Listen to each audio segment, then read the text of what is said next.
Le serpent était blotti dans le profond collier de plumes de Soren, juste entre ses épaules. Ce dernier défiait les bourrasques en compagnie de ses 3 compagnons. Il volait depuis des heures et, à présent, le noir d'ébène de la nuit fondait goutte à goutte sous les premiers feux de l'aurore. Une rivière coulait en bas, ornant la terre d'un ruban gris sombre. « Continuons », suggéra Perce-Neige, l'immense chouette laponne. « Tant pis, s'il fait jour. » On approche, je le sens. Ils voyagèrent vers l'île de Houle, au centre de la mer d'Houlemer. Sur cette île poussait un arbre appelé le Grand Arbre de Gahoule, qui abritait un célèbre ordre de chevaliers. Des braves qui, disait-on, se dressaient chaque nuit dans les ténèbres pour accomplir de nobles exploits. Et l'univers des chouettes et des hiboux avait bien besoin de tels héros, car un mal terrible rongeait ces royaumes. Au fond d'un labyrinthe de gorges et de ravins se cachait une organisation impitoyable, connue sous le nom de Saint Golius. Saint Égo avait distillé son venin dans presque toutes les contrées. Soren et sa meilleure amie, Gylfi, la minuscule chevêchette elfe, avaient été capturés par des patrouilles alors qu'ils n'étaient encore que des poussins incapables de voler. Perce-Neige aussi était tombé entre les griffes de ces scélérats, mais il était parvenu à s'échapper avant d'être enfermé dans leur orphelinat. Spéléon, la chouette des terriers, avait vu son jeune frère dévoré par un lieutenant de Saint-Ago et ses parents avaient été tués. Peu après leur évasion téméraire des canyons rocailleux, Soren et Gylfi avaient rencontré leurs 2 nouveaux copains, orphelins comme eux. Dans le désert taché du sang de 2 féroces guerriers d'élite qu'ils avaient combattus côte à côte, une révélation avait à jamais scellé leur amitié. Un sentiment puissant avait germé dans leur cœur et leur gésier, l'organe des plus vives émotions chez les chouettes. Dorénavant, et pour toujours, ils formeraient une communauté, un clan à la loyauté indéfectible, et dont l'existence serait entièrement vouée à la sécurité des royaumes, tous pour un et un pour tous. Ils s'étaient prêté serment dans la plaine aride teintée d'argent au clair de la lune. Ensemble, ils iraient à Houle, et ils atteindraient l'arbre géant, vestige de sagesse et de justice dans ce monde malade.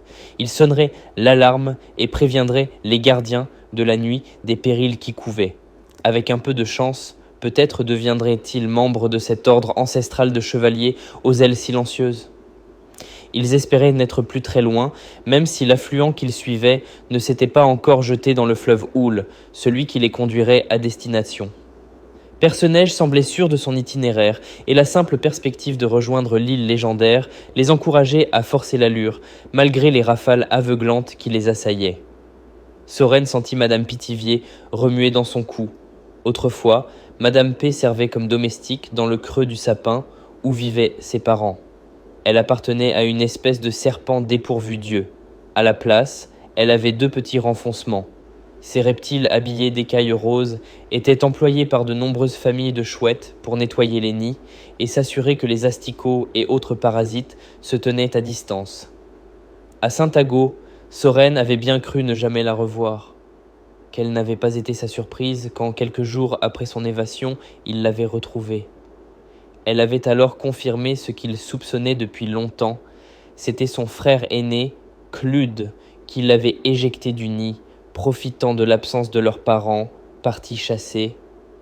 Il avait survécu à la chute, mais sans rémige pour voler, il était resté exposé aux prédateurs des heures durant. Et finalement, le danger était venu de ses semblables. Comment aurait-il pu le deviner ? Il avait toujours pensé que les pires ennemis des oisillons étaient les ratons laveurs, jusqu'au moment où les serres d'un hibou l'avaient arraché au sol. Madame P suspectait Claude d'avoir commis la même ignominie envers leur petite sœur Églantine. Et lorsque la pauvre vieille domestique s'était révoltée, il avait menacé de la dévorer. Elle n'avait pas eu le choix. Elle avait dû fuir sans tarder. À présent, elle rampait vers l'oreille gauche de Soren, la plus haute, et par conséquent, celle qui était le plus à sa portée. « Soren, murmura-t-elle, je ne suis pas certaine que ce soit une bonne idée de poursuivre notre route avec toute cette lumière. On pourrait être attaqué, dit-il en frissonnant. Oui, par des corbeaux. L'avertissement arriva quelques secondes trop tard. Déjà, des battements d'ailes moins discrets que ceux des chouettes claquaient au-dessus de leur tête. « Corbeau au vent !» signala Gylfi.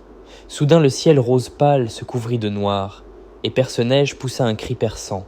« On est cerné !»« Oh, par Glossis !» songea Soren. Il était pourtant très tôt. La nuit, les corbeaux craignaient les chouettes, qui pouvaient les agresser pendant leur sommeil, mais le jour, c'était une autre histoire. Ils devenaient terribles. Ils indiquaient la présence d'un oiseau nocturne à leurs congénères, et bientôt, une nuée s'abattait sur la proie. « Dispersons-nous !» décida Gylfi. « Looping tous azimuts !» La chevêchette était partout à la fois, voletant à une vitesse folle, tel un insecte apeuré.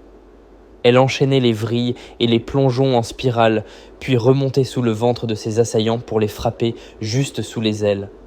Ainsi, obligés de les rabattre contre leur corps, ils perdèrent de l'altitude. Soren, Spéléon et Perce-Neige suivirent son exemple.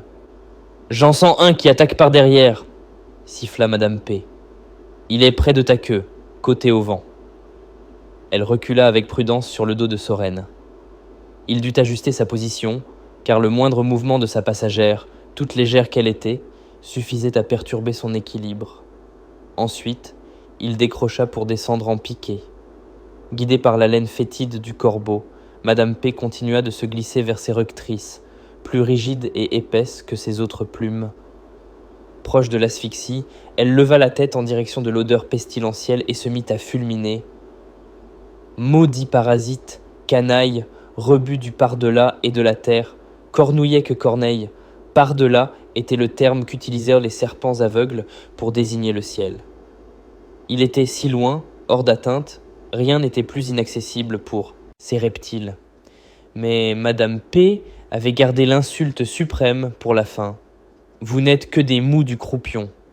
Comme tous ceux de son espèce, elle avait une profonde admiration pour le système digestif des chouettes qui leur permettait de transformer certains déchets en pelotes qu'elle recrachait par le bec. Rien à voir avec les fientes dégoûtantes éliminées par les autres volatiles, qu'on surnommait pour cette raison les mous du croupion. Le stupide oiseau freina sec, le bec grand ouvert et les ailes repliées. Il n'en croyait pas ses yeux. Un serpent lovait sur le dos d'une effraie qui lui lançait une bordée d'injures. Il était abasourdi au point de piquer dans les orties, un phénomène tristement connu, la hantise des bêtes à plumes. Tétanisé, il chuta à pic pendant que le reste de la meute s'égayait. « Spéléon est blessé !» s'exclama Perce-Neige. En effet, la chouette des terriers volait de guingois. Il faut atterrir en urgence. Gylfi les rattrapa, essoufflé. Je ne sais pas combien de temps il va tenir. Il avance complètement de traviole. Vite, je crois pouvoir l'aider, dit Madame P. Vous fit la chouette lapone, incrédule. Tu te souviens comme il avait insisté pour que je voyage sur son dos dans le désert? Le moment est venu. Quelques instants plus tard, ils abordaient Spéléon. Oh, ça va mal se terminer, se lamentait-il. Si seulement je pouvais marcher. Tiens bon, lui cria Soren. Il y a un bosquet près d'ici et Madame P a une super idée. Ah oui, laquelle? Elle va se placer sur ta bonne aile. Avec son poids, ça te rééquilibrera. Et Gylfi volera sous ton aile blessée pour créer un courant porteur. Ça va fonctionner. Je n'en suis pas si sûr, génie Spéléon avec une mine accablée. Ne perds pas confiance, mon garçon, l'encouragea Madame P. Allons-y. Je n'y arriverai jamais. Évidemment que si, affirma-t-elle avec force. Ton périple ne s'arrêtera pas ici. Tu vas franchir ces forêts et aller jusqu'à Hulmir. Tu t'es défendu contre des corbeaux, tu as parcouru des déserts à pattes et à tire d'aile, et tu abandonnerais là? Non. Peu importe les vents mauvais, la lumière éblouissante, la fatigue, tu iras au bout de cette étape. Hardi, oisillon. L'enthousiasme de Madame P éclatait dans l'aube rayonnante et emplissait ses jeunes compagnons d'audace. Soren se stabilisa au niveau de Spéléon, de sorte que leurs ailes l'une contre l'autre forment un pont. « On est prêt, Madame P. »« Go !» Lentement, celle-ci entama la périlleuse traversée. Inquiet, Soren guettait les changements de pression autour de son corps. L'air semblait s'effilocher et il devait se concentrer pour ne pas chavirer. Mais si lui était effrayé, qu'aurait dû dire Madame P qui progressait à l'aveugle et s'apprêtait à opérer un transfert compliqué à des dizaines de mètres au-dessus du sol. Y suis presque, mon petit, l'y suis presque. Ne bouge pas. Soudain, il se sentit tout léger. Il tourna la tête et constata avec soulagement qu'elle avait réussi. Elle se dirigeait vers la base de l'aile de son ami. Là, miracle, celui-ci se redressa. « On le ramène sain et sauf !» s'écria Perce-Neige triomphant avant de joindre ses efforts à ceux de Gilfi. Ils se posèrent sur un sapin dont le tronc était percé d'un creux parfait pour y passer la journée. La bouillonnante Madame Pithiviers se mit aussitôt à l'œuvre. « J'ai besoin de vers de terre longs et gras et de sangsues. Allez, oust, dépêchez-vous. Moi, je reste ici avec Spéléon. Cela ne te fera pas mal, trésor, lui assura-t-elle en s'installant sur son dos. Je dois examiner la blessure que ces ignobles brutes l'ont infligée. Doucement, elle inspecta l'écorchure de l'extrémité de sa langue fourchue. La plaie est superficielle. Je vais m'enrouler juste dessus en attendant que tes copains reviennent. La peau des serpents a de nombreuses vertus. Elle s'avère très utile dans bien des cas. Cela étant, rien ne vaut un gros ver de terre, ils sont moins secs. Soren, Gilfi et Perce-Neige furent bientôt de retour avec les remèdes réclamés par Madame P. Il faut coller 2 sangsues sur la coupure, expliqua-t-elle à Soren. Elles vont la nettoyer et empêcher les risques d'infection. Les corbeaux sont sales, tu n'as pas idée. Une fois qu'elles eurent accompli leur mission, Madame P les retira et les remplaça avec délicatesse par 2 énormes lombrics. Spéléon soupira. « Ah, c'est bon. Oui, rien de tel qu'un verre visqueux pour apaiser les douleurs. Tu seras prêt à décoller dès demain soir. Merci, Madame P, merci beaucoup. » Il cligna ses grands yeux jaunes avec une expression ébahie. Et dire qu'il avait failli dévorer cette femelle serpent dans le désert, comme tant d'autres avant elle. Dans le sapin où il nichait, un second creux accueillait une famille d'effraies masqués. « Ils vont nous rendre visite, » annonça Gilfi. « C'est fou comme ils te ressemblent, Soren. »« N'importe quoi, » protesta-t-il. Il en avait assez d'entendre que les diverses variétés d'effraies, toutes membres du genre Tito, se ressemblaient. D'ailleurs, ses parents s'en plaignaient souvent quand il était encore au nid avec eux. D'accord, elles avaient le visage blanc et les ailes couleur chamois, mais elles étaient bien distinctes. Les masqués avaient plus de taches sur la poitrine et le crâne. « Ils vont venir ici ?» s'affola Madame P. « Oh, Seigneur, c'est dans un tel désordre, on ne peut pas les recevoir maintenant. Je n'ai même pas fini de soigner notre Spéléon. »« Ils ont eu vent de l'attaque, » dit Gilfi. « On est devenus des célébrités dans la région. Cette bande de corbeaux a fait des ravages par ici. Personne n'arrive à croire qu'on leur ait tenu tête. » Les effraies masqués ne tardèrent pas à faire éruption. La maman passa son bec dans le trou. « Nous ne dérangeons pas, au moins ?»« Alors, qu'est-ce que je te disais ?» chuchota Soren à Gilfi. « Ils sont très différents. Ils sont beaucoup plus gros et plus sombres que moi. » L'archevêchette ne sembla décidément pas convaincue. « Nous tenions à rencontrer les jeunes héros, » déclara le mâle. « Oui, vous leur avez mis la pâtée, à ces corbeaux. »« Comment vous avez fait ?»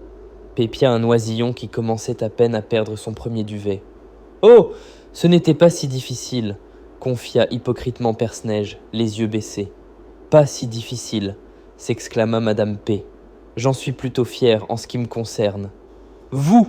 s'esclaffa le mâle masqué. « Comment pourrait-elle avoir joué un rôle dans cette aventure ?» cracha la femelle. « Une domestique !» Madame Pithiviers se recroquevilla un peu et remit en place un lombric récalcitrant sur l'aile de Spéléon. Soren se hérissa de colère et parut soudain presque aussi large que les visiteurs.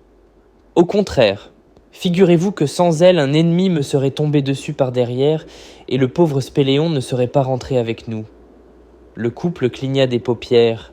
« Ah !» marmonna la femelle, en se dandinant avec nervosité. « Nos employés ne nous ont pas habitués à un comportement si... combatif, » Les nôtres sont sans doute mollassonnes, comparées à cette... Comment l'appelez-vous déjà? Son nom est Madame P.I. T.T.I. Vière, répondit Sorène, avec un mépris mal dissimulé. Bien, sachez que par ces latitudes, nous n'encourageons pas les serviteurs à se mêler à notre société. Ce qui s'est produit dans le ciel n'avait rien d'un échange de mondanité, madame, se fâcha Perce-Neige. Alors, les enfants, les interrompit le mâle dans une tentative désespérée de détourner la conversation. Quels sont vos projets? Nous allons vers Oulmire, au grand arbre de Gahoul, l'informa Sorène. Vous m'en direz tant, lança la dame masquée sur un ton ironique. Oh, maman, cria le petit, c'est l'endroit dont je te parlais. On pourrait y aller? Absurde! Tu sais ce que nous pensons de ce genre d'affabulation? Le poussin recula, penaud. Ce n'est pas une affabulation, s'insurgea Guilfic.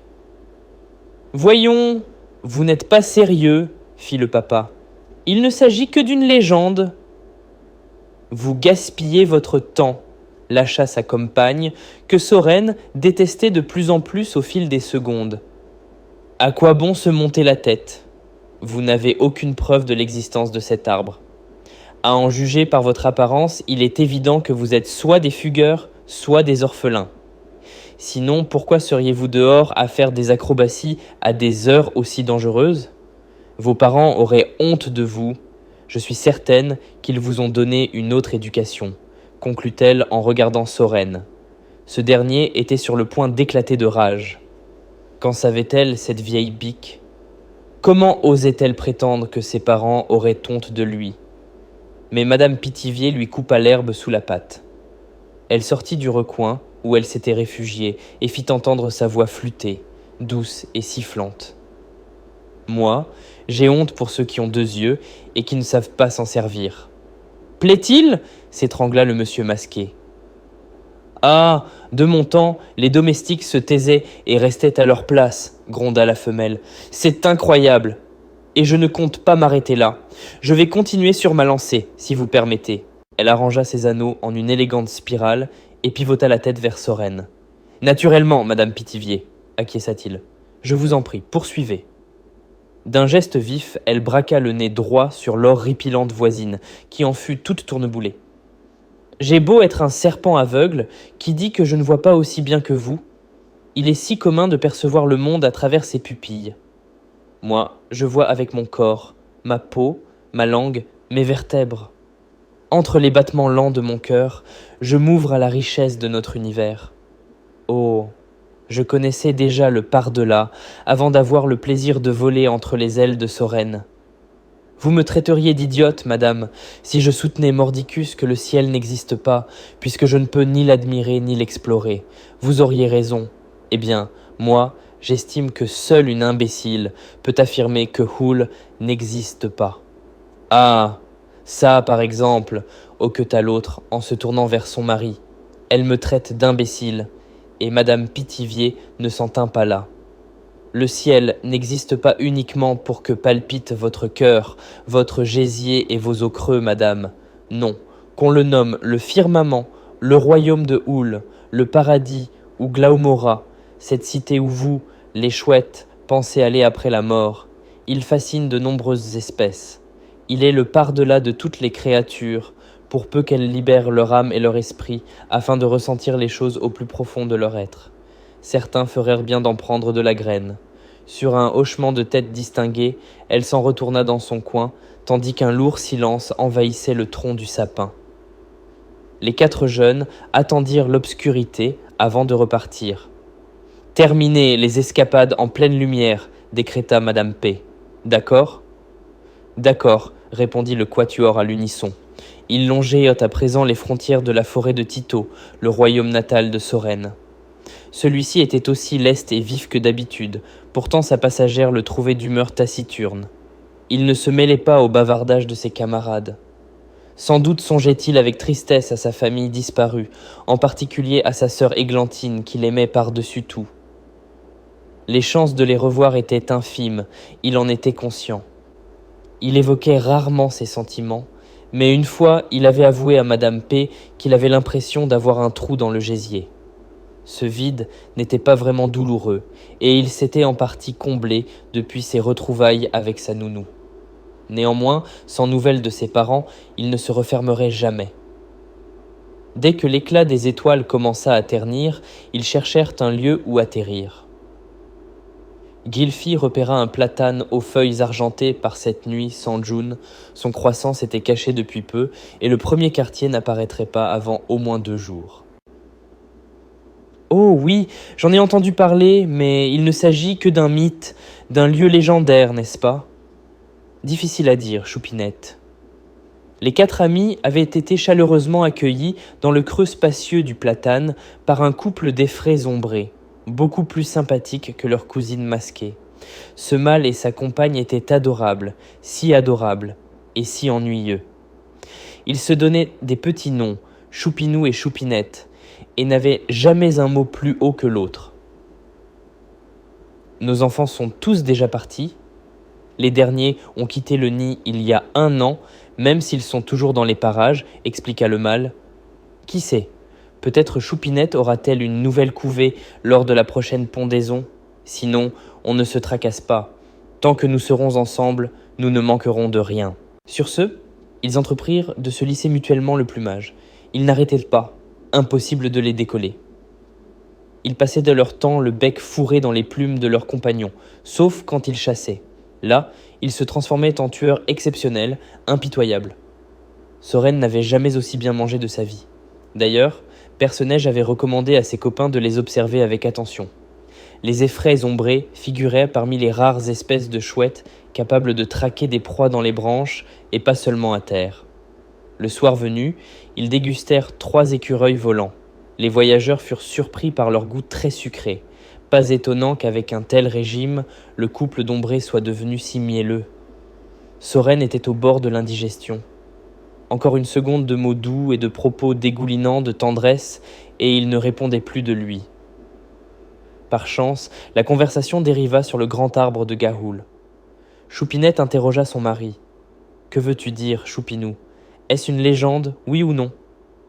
Il paraîtrait que l'endroit serait tout simplement invisible. « Tout simplement ? Je ne vois pas ce qu'il y a de simple à être invisible, objecta Gylfi. Oh, oh, oh, chuintèrent-ils en se tordant de rire. Elle ne te rappelle pas Tibi, Choupinou ? S'ensuivirent moult gazouillis, gloussements et caresses du bec. C'en était écœurant. Pourtant, Soren trouvait la remarque de Gylfi pleine de bon sens. En effet, reprit Choupinou, cela n'a rien de simple. En fait, l'arbre de Gahoul pousserait sur une île au beau milieu de la mer Aronemer, qui est presque aussi vaste qu'un océan et toujours nappé de brouillard. L'île serait enveloppée par les blizzards et l'arbre voilé de brume, de jour comme de nuit. « Ce n'est pas de la magie, ça !» s'exclama Perce-Neige. « C'est juste le climat. Sauf qu'on prétend que pour certains, le brouillard se lève, les blizzards cessent de souffler et les rideaux de brume s'écartent. »« Pour certains, » susurra Gylfi. « Oui, pour ceux qui y croient. » Choupinou marqua une pause et renifla avec dédain. « Croire à quoi? Je vous le demande? Non. Il y en a qui ont vraiment des idées extravagantes, ridicules, de celles qui ne sont bonnes qu'à vous attirer des soucis. Choupinette et moi, nous n'accordons aucun crédit à ces fantaisies. Et puis, c'est bien joli les rêves, mais ça ne remplit pas l'estomac. Nous avons des écureuils volants, des rats dodus, des campagnols, que vouloir de plus ?» Choupinette l'approuva d'un hochement de tête. Il se remit alors à lui lisser les plumes pour la 1000e fois de la journée.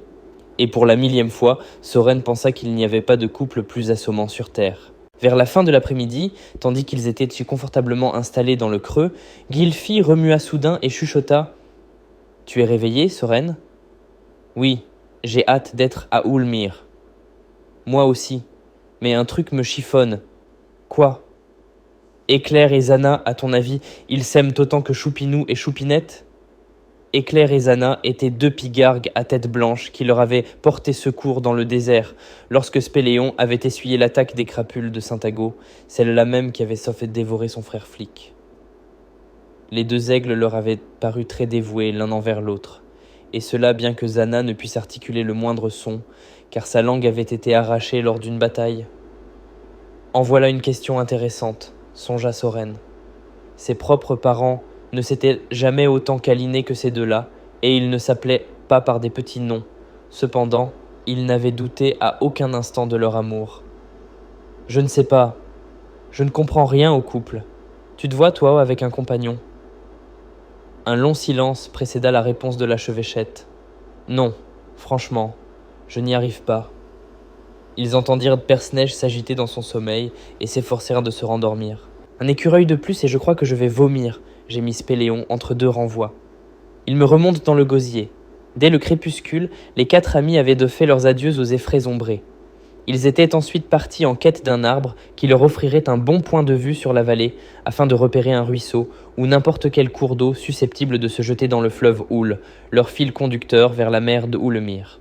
« Ils font quoi ?» demanda Sorène, qui avait du mal à s'imaginer des marsupiaux escaladant le gosier de Spéléon. « C'est une expression que mon père sortait toujours quand il mangeait des 1000 pattes, soupira Spéléon. Maman le taquinait avec ça. Évidemment, mon chéri, avec leurs dizaines de papates, ils doivent être en train de galoper et de faire la course à l'intérieur de ton ventre. Ses copains éclatèrent de rire. Ma maman est très rigolote, ses plaisanteries me manquent. Allons, le réconforta Gylfi, ne te tourmente pas. Tout est si différent maintenant, ma vie est chamboulée. Je n'habite pas en l'air, moi. Je suis une chouette des terriers. D'habitude, occupe des tanières dans le désert, et je ne chasse pas ces fichues bestioles qui se déplacent dans les feuillages. Qu'est-ce que je ne donnerais pas pour regoûter aux serpents et autres créatures terrestres? Oh, pardon, Madame L. Je ne peux pas t'en vouloir, Spéléon. La plupart des chouettes se nourrissent de reptiles, quoique ceux de mon espèce soient rarement au menu, puisque nous nettoyons les nids. Le père et la mère de Sorène, qui s'en privaient par respect pour moi, étaient d'une délicatesse peu commune. Perce-Neige sauta sur une branche haute pour élargir son champ de vision. Ça m'étonnerait qu'il distingue quoi que ce soit avec cette lumière, grommela Gylfi. Il a beau se vanter de sa vue extraordinaire, un ruisseau noir sur une forêt noire, laisse tomber. Soudain, Sorène pencha la tête d'un côté, puis de l'autre. « Qu'y a-t-il » l'interrogea Spéléon. « Tu entends quelque chose » fit Perce-Neige. Ce gros lourdeau bondit sur une brindille qui craqua bruyamment sous son poids. « Chut !» En silence, ils observèrent la chouette effraie qui inclinait et pivotait le crâne par une série de mouvements subtils, presque imperceptibles.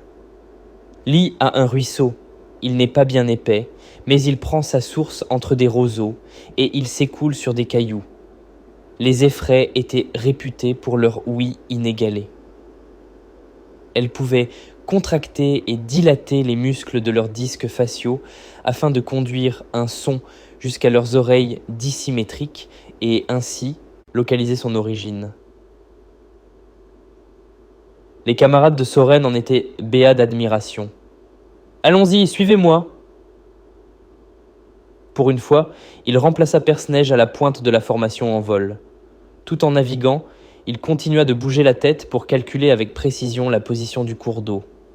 Au bout de quelques minutes, ils rencontrèrent un maigre ruisselet qui gambadait entre les rochers, emplissant l'étroit vallon d'une douce musique. Puis, à l'aube, il s'était changé en fleuve, le fleuve Houle. « Sacré travail de triangulation !» le félicita Gylfi. « Tu es prodigieux, Sorène, tu es vraiment un navigateur hors pair. »« Qu'est-ce qu'elle baragouine ?» bougonna Spéléon. « Grosso modo, elle dit que c'est grâce à lui qu'on est ici. »« Eh oui, plus on est minus, plus on emploie de grands mots. » Derrière son ton ironique, il était évident que Perce-Neige était impressionné lui aussi. « Bon, qu'est-ce qu'on fait ?» demanda Spéléon. « On suit le fleuve jusqu'à la mer de Houlemire, » répondit Perce-Neige. « C'est parti, il nous reste encore quelques heures avant l'aurore. »« Vous n'en avez pas marre de voler ?»« Quoi, tu voudrais marcher ? Je ne serais pas contre, mes ailes sont fatiguées, et ce n'est pas à cause de ma blessure, elle est guérie maintenant. » Les trois autres le dévisagèrent avec stupeur. Gylfi sautilla jusqu'à lui et le fixa avec insistance. « Les ailes ne se fatiguent pas, c'est impossible. »« Les miennes, si. On pourrait se reposer un peu ?» Les chouettes des terriers étaient de remarquables coureuses. Dotée de longues pattes déplumées, elles traversaient les déserts en trottant ou à tire d'aile. Mais elles étaient moins douées et endurantes en vol que leurs lointaines cousines. « De toute façon, j'ai faim, trancha Soren. Je pars à la chasse. N'attrape pas d'écureuil, par pitié, supplia Spéléon. Soren débusqua quelques campagnols qu'ils savourèrent dans le creux d'un sapin. Ça revigore après les écureuils, hein s'écria Gylfi. Spéléon fit claquer ses mandibules et poussa un soupir de satisfaction. À votre avis, à quoi il ressemble, le grand arbre de Gaoul dit Soren d'un air rêveur, une petite queue de rongeur dépassant négligemment du bec. Ce dont je suis sûr, c'est que c'est un endroit très différent de Saint-Ago, affirma Gylfi. À ce propos, vous croyez qu'ils sont au courant là-bas pour Saint-Ago ? Les expéditions, les enlèvements d'œufs, le cannibalisme, compléta Spéléon. Tu peux le dire, Soren. Ce n'est pas la peine d'essayer de me protéger. J'ai été témoin des pires atrocités, je le sais. En réalité, ils avaient tous été confrontés à des drames. En voyant Perce-Neige enflé de fureur, Soren sut exactement ce qui allait arriver. L'énorme chouette Lapone avait déjà oublié les chevaliers de Gaoul, ces nobles gardiens du ciel et de la nuit. Il pensait aux ignobles, méprisables, vils et monstrueux hiboux de l'orphelinat. Il avait perdu ses parents si jeunes qu'il n'en avait gardé aucun souvenir. Pendant longtemps, il avait mené une existence de vagabond, planant avec des aigles, cohabitant avec diverses sortes d'animaux, y compris un renard, raison pour laquelle, à l'inverse de la plupart de ses congénères, il refusait d'en chasser. Prédateur puissant et redoutable, il se flattait d'avoir grandi à l'école de la vie. Il avait dû tout apprendre par lui-même. C'était également un adversaire fort et adroit, aussi rapide avec ses serres qu'avec son bec. Et il n'avait pas une once de modestie. L'atmosphère s'électrisa tandis qu'une silhouette se mettait à danser dans la pénombre, attaquant un ennemi imaginaire et improvisant ses propres louanges d'une voix tonitruante. On va les boxer, ces bousiers, leur faire cracher leurs gésiers face à Perce-Neige, Spéléon, Soren et Gilfre. Ils vont regretter d'être en vie. Une gauche, cric, une droite, crac, un uppercut et patatrac. Les uns sont KO, les autres morts de trac. Mes plumes sont à peine froissées, et déjà je les entends pleurnicher. Non, Perce-Neige, épargne-nous, aie pitié de nous, pauvres hiboux. Je lis la peur dans vos yeux. Fuyez, canaille, ça vaut mieux. Un direct par-ci, une fente par-là, un crochet de la patte droite. Perce-Neige virevoltait dans le trou. Il brassait l'air au point que Gylfi, la plus légère du groupe, devait planter ses griffes dans l'écorce pour tenir debout. Un mini-ouragan soufflait dans le tronc. Enfin, il conclut sa chorégraphie et se dirigea vers son coin en roulant des mécaniques. « Tu as fini d'évacuer ton agressivité ?» demanda Gylfi. « Hein ? Tu t'es bien défoulé, quoi ?» Il émit un grognement de dédain. « Oh, les minus et leurs grands mots !» Il adressait souvent ce reproche à la chevêchette elfe qui avait tendance à utiliser des expressions compliquées. « Allons, les jeunes !» siffla Madame P. Ne commencez pas. Gylfi, je crois que face au cannibalisme, l'agressivité et la fureur sont des réactions appropriées.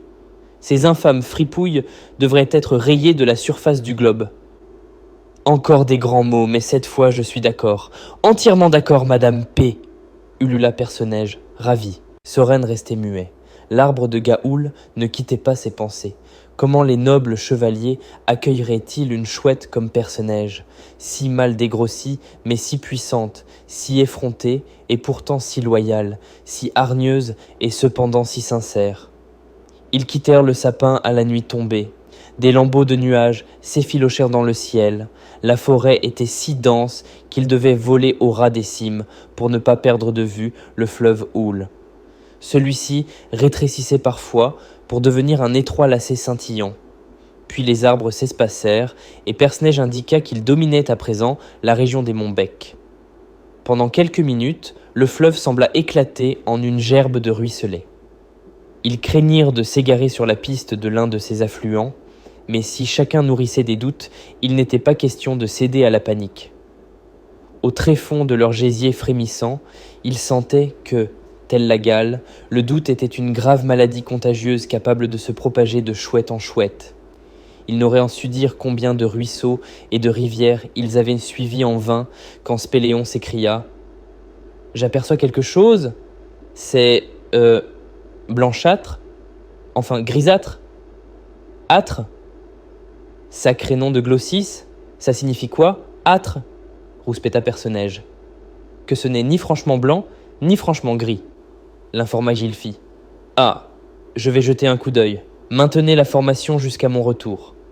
Il descendit en piqué et remonta presque aussitôt. Devinez quoi? C'est de la fumée. De la fumée? S'exclamèrent les trois autres, stupéfaits. Vous savez ce que c'est, au moins? Perce-Neige s'efforçait de rester patient avec ses copains, qui étaient loin d'avoir son expérience de la vie. Je crois, oui, hésita Soren. Tu veux dire qu'il y a un feu de forêt? Non, du moins plus maintenant. Les bois des monts Bex sont petits, assez ridicules en vérité. Les bosquets sont maigres et disséminés. L'incendie ne peut pas s'étendre. Je parierais sur une combustion spontanée, supposa Gilfi. Perce-Neige la foudroya du regard, sans cesse en train d'essayer de lui chipper la vedette avec ses tournures alambiquées. Celle-là, il n'avait pas la moindre idée de ce qu'était une combustion spontanée. Il se demandait d'ailleurs si elle-même savait de quoi elle parlait. Mais il décida de ne pas la reprendre pour cette fois. Allons voir ça de plus près. Ils se posèrent sur le tapis moussu de la forêt, au bord du rideau de fumée. Celle-ci semblait émaner d'une grotte située sous une saillie rocheuse. Quelques charbons ardents étaient éparpillés çà et là, parmi des bouts de bois calcinés. « Spéléon !» cria Perce-Neige. « Tu es aussi doué pour creuser que pour courir avec tes longues cannes déplumées ?»« Un peu, mon neveu. À ton avis, comment on retape nos tanières ?»« On ne se contente pas d'occuper les trous qu'on rencontre par hasard, figure-toi. »« Alors, montre-nous comment on fait. Il faut vite enterrer ces braises avant que le vent se lève et les emporte. Sinon, on aura vraiment affaire à un incendie. » La tâche n'était pas de tout repos, surtout pour Gilfi, qui, des quatre, avait les pattes les plus courtes. « Je serais curieuse de savoir ce qui a bien pu arriver, » dit-elle en profitant d'une pause pour observer les environs. Une lueur attira son attention. Elle crut d'abord qu'il s'agissait d'un fragment de bois brûlé, mais un charbon ne pouvait pas briller dans l'obscurité de cette nuit sans lune. Elle cligna des paupières. L'objet dévoila ses contours, prenant une forme familière. Elle sentit son gésier se glacer d'effroi et, comme hypnotisée, elle avança vers les reflets dorés. « Des cerfs de combat », murmura-t-elle. Soudain, une plainte sinistre résonna depuis la grotte. « Fuyez, pauvres fous! Allez-vous-en » Ils demeurèrent figés sur place, pétrifiés. Des yeux luisants, aussi rouges que les braises, étincelèrent devant l'entrée de la caverne, et une odeur fétide envahit l'atmosphère. Puis, deux crocs blancs et recourbés tranchèrent les ténèbres. « Un lynx !» hurla Perce-Neige. Les quatre chouettes prirent leur envol à coups d'ailes puissants. Le félin poussa un rugissement terrible, à briser le ciel en 1000 morceaux. Soren était abasourdi. Tout s'était enchaîné si vite qu'il avait oublié de lâcher le tison qu'il tenait dans son bec. « Soren, fais gaffe !» s'égosilla Gilfi. Il s'en débarrassa aussitôt, et, dans l'instant qui suivit, un second feulement leur déchira les tympans. Une ombre plus noire que l'horizon bondit avant de s'effondrer au sol en se tordant et miaulant de douleur. « Ouah, la vache !» jubila Perce-Neige. « Tu l'as touché, en plein dans le mille. J'ai... » « Quoi ? Venez, on fonce droit sur lui. On va l'achever. »« Là, l'achever ?» bredouilla Soren. « Tous avec moi, vise les yeux. Gilfi, méfie-toi de sa queue. Moi, je prends la gorge. Spéléon, tu attaques un flanc. » Quand l'escadron descendit porter le coup fatal, Soren constata les dégâts qu'il avait commis. L'animal était éborgné et une orbite fumante pleurait de minuscules braises. Spéléon planta ses serres dans le flanc de la bête secouée de convulsions, tandis que Gilfi lacérait son imposant museau. Perce-Neige entailla la gorge d'un mouvement sec et le sang éclaboussa les étoiles. Le fauve ne faisait plus un bruit. Il gisait, inerte, dans la forêt, la tête rongée par le charbon. Des relents de fourrure brûlée empuantirent l'air pendant que son pouls ralentissait et que des flots de sang se déversèrent de sa plaie béante. Il voulait les cerfs de combat ? Un lynx ? S'étonna Soren. À l'époque où il était avec Gilfi à Saint-Ago, Leur vieil ami Scrogne, un Ictal boréal qui s'était sacrifié pour leur permettre de s'évader, leur avait expliqué que les guerriers de Saint-Ago étaient incapables de fabriquer leurs cerfs de combat eux-mêmes. Ils étaient donc obligés de les récupérer sur les champs de bataille. Mais pourquoi un lynx en aurait-il besoin ? Les longues griffes aiguisées qui prolongeaient ses pattes étaient bien plus terrilantes. « Non !» cria Perce-Neige depuis l'entrée de la grotte. Il traquait ce qui se trouvait là-dedans. « Et hein, c'est quoi ?» s'enquirent les autres en chœur. « Une chouette agonisante !» répondit Madame Pittivier en sortant de l'antre où elle s'était réfugiée durant la bagarre. « Entrez !» J'ai l'impression qu'elle veut parler. Espérons qu'elle en ait la force. Les jeunes pénétrèrent à l'intérieur de la cavité. Un tas de plumes brunes jonchait le sol près d'un creux peu profond où rougeoyaient encore des tisons. Ils reconnurent une chouette rayée mâle, malgré les taches de sang qui maculaient son plumage et l'angle inhabituel du bec. « N'accusez pas le lynx, gémit-il. Il n'est arrivé qu'après... « Après qui, monsieur ?» demanda Gylfie. Elle se pencha sur le bec en biais pour mieux entendre les faibles murmures du mourant. « Ceux qui cherchaient à dérober les armes, n'est-ce pas ?» suggéra Soren. Il crut voir le blessé hocher la tête. Son souffle s'éteignait inexorablement. « Étaient-ce des guerriers de Saint-Égo ?» chuchota Gylfie. « Si seulement. Non, ceux-là sont bien pires. Les sbires de Saint-Ago sont des agneaux en comparaison. » Sur ces mots funestes, il exhala son dernier soupir. Les 4 compagnons clignèrent des yeux et se regardèrent en silence. « Si seulement, » répéta Spéléon. « Alors il y aurait des méchants encore plus méchants que ceux de l'orphelinat ?»« Impossible, » fit Soren. « D'abord, où sommes-nous » dit Gylfie. « Pourquoi des cerfs de combat traînent-elles par ici ? Nous ne sommes pas sur un champ de bataille. Sinon, on verrait d'autres oiseaux mutilés ou morts. » Ils se tournèrent d'un vers Perce-Neige. « Qu'en penses-tu » l'interrogea Soren. Pour une fois, il séchait. « Je ne sais pas. Certains prétendent qu'il existe des chouettes très rusées qui vivent à l'écart, toutes seules, sans être attachées à aucun royaume. Parfois, elles louent leurs services pendant les guerres. Je crois qu'on les appelle les pattes graissées. Ce mâle était peut-être l'une d'elles. Cette région est vraiment étrange. Il n'y a pas beaucoup de forêts, mais de nombreuses chaînes de collines comme celle qu'on a survolée hier, avec quelques bosquets par endroits. Du coup, les grands trônes étant rares, elle n'est pas très peuplée. À mon avis, ce gars était un solitaire. » Ils contemplèrent le cadavre.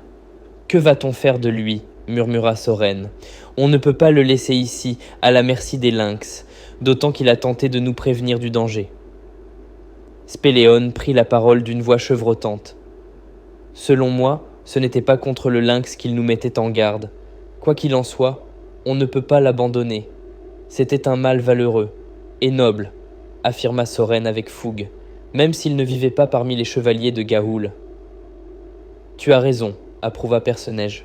Honorons ce héros. Si ce n'est pas un lynx qui rapplique, ce seront les corbeaux ou les vautours. Et ces sales charognards ne l'auront pas. À une époque, y habitait chez une famille de petits ducs à moustache, à Ambala. Quand leur grand-mère est morte, ils l'ont couchée dans une sorte de creux funéraire situé au sommet d'un arbre. Perce-Neige, objecta Gylfie, tu l'as dit toi-même, il n'y a que des bois de seconde classe par ici. Il nous faudra des heures pour dénicher un creux convenable. Soren étudia les lieux. Ce mâle vivait à l'intérieur de cette caverne, ça se voit, pelote fraîche à l'entrée, une réserve de noix par ici, et là-bas, un campagnol tiède, sûrement destiné à son prochain repas. Le mieux est peut-être de... Non, c'est impensable, l'interrompit Gylfie. Autant le livrer aux prédateurs. Je suis d'accord avec Soren, ajouta Spéléon.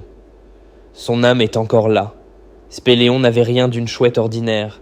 Avec son corps si singulier, plus adapté à la course qu'au vol, et sa préférence marquée pour les terriers plutôt que pour les nids en altitude, il avait une tournure d'esprit très différente de celle de ses camarades.